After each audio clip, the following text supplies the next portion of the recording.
I'm so grateful to get to be with you again.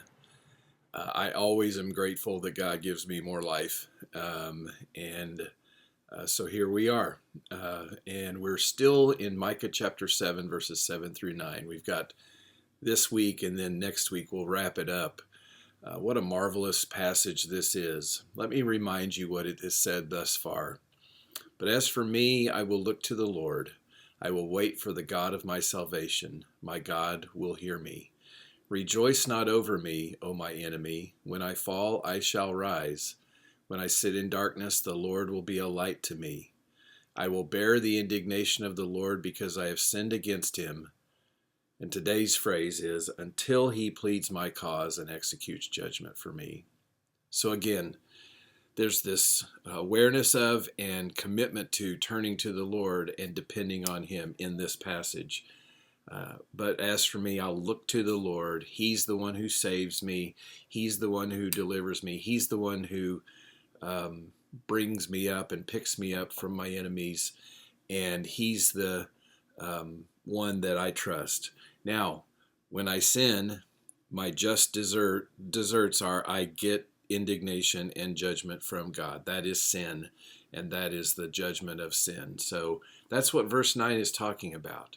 I will bear the indignation of the Lord because I have sinned against him. But this passage turns the corner at the end and really reminds us that the gospel is life, and it gives us life. God gives us life in the gospel. It says, until he pleads my cause and executes judgment for me.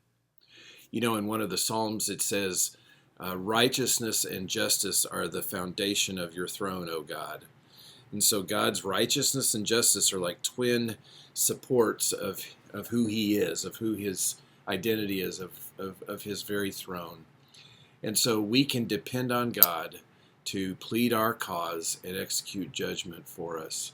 And he did it in an ultimate sense when he sent Jesus to die for us. Our cause, if you will, or him pleading our cause was him seeing that we were in need of life because we're dead. And so he knew that we couldn't save ourselves, but he sent his son Jesus to save us, the perfect God-man. So as we ponder this great passage in the Old Testament, thousands of years before now and before Jesus came, we recognize that our sin deserves God's judgment, but he pleads our cause and executes judgment for us. He does that against our enemies and against our troubles, but ultimately, in an ultimate sense, we have justification before God because of Jesus Christ and Christ alone.